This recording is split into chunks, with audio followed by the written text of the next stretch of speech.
বন্ধুরা, সম্পূর্ণ পর্ব দেখতে চ্যানেলটি সাবস্ক্রাইব করুন।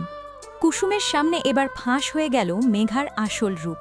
যে মেঘাকে সবাই বাড়ির লক্ষ্মী ভাবছিল, তার পেছনের ভয়ানক ষড়যন্ত্রের কথা অবশেষে জানতে পারল কুসুম। কিন্তু কিভাবে দেবলীনা ও জয়িতার সাথে মেঘার সংযোগের প্রমাণ এলো কুসুমের হাতে? চলুন জেনে নেওয়া যাক আজকের পর্বে। গল্পের মোড় ঘুরে যায় যখন মেঘার আশীর্বাদের কথা শুনে কুসুমের হাত থেকে ফলের রসের গ্লাস পড়ে তার শাড়িতে দাগ লেগে যায়। মেঘা তখন ভালো মানুষ সেজে কুসুমকে নিজের ঘরে পাঠায় শাড়ি বদলানোর জন্য। মেঘার উদ্দেশ্য ছিল নিজেকে মহান প্রমাণ করা, কিন্তু এটাই তার জন্য কাল হয়ে দাঁড়ায়। মেঘার মশরুম ব্যবহার করে শাড়ি বদলে বেরোনোর সময় কুসুম হোঁচটে খেয়ে পড়ে যায়, আর ঠিক তখনই মেঘার ড্রয়ার থেকে বেরিয়ে আসে কিছু পুরনো ছবি ও কাগজপত্র। ছবিগুলো গোছাতে গিয়ে কুসুমের চোখ কপালে ওঠে। সে দেখতে পায় মেঘার সাথে দেবলীনা এবং জয়িতার ঘনিষ্ঠ ছবি। কুসুমের বুঝতে বাকি থাকে না যে এই সেই দেবলীনা যে দেবী মাকে মিথ্যে অপবাদ দিয়ে জেলে পাঠিয়েছে। কুসুম সমীকরণটা মিলিয়ে ফেলে। সে বুঝতে পারে মেঘা আসলে দেবলীনারই পাঠানো এক তুরুপের তাস।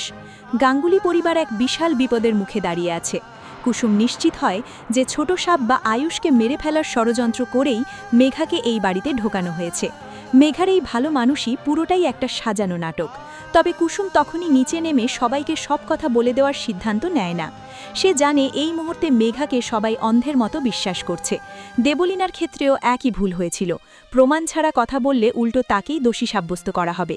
তাই কুসুম প্রতিজ্ঞা করে সে বেঁচে থাকতে মেঘার এই চক্রান্ত সফল হতে দেবে না এবং খুব শিগগিরই উপযুক্ত প্রমাণ জোগাড় করে মেঘাকে বাড়ি থেকে বের করবে। অন্যদিকে নিচে তখন উৎসবের আমেজ। ইন্দ্রাণী গাঙ্গুলি মেঘাকে আশীর্বাদ করার জন্য প্রস্তুত হচ্ছেন, কিন্তু এই শুভ মুহূর্তে আয়ুষের মন পড়ে থাকে কুসুমের দিকে। কুসুমকে আশেপাশে দেখতে না পেয়ে আয়ুষ বিচলিত হয়ে ওঠে। তার মন সায় দিচ্ছে না এই সম্পর্কে। সে শুধু কুসুমকেই খুঁজছে।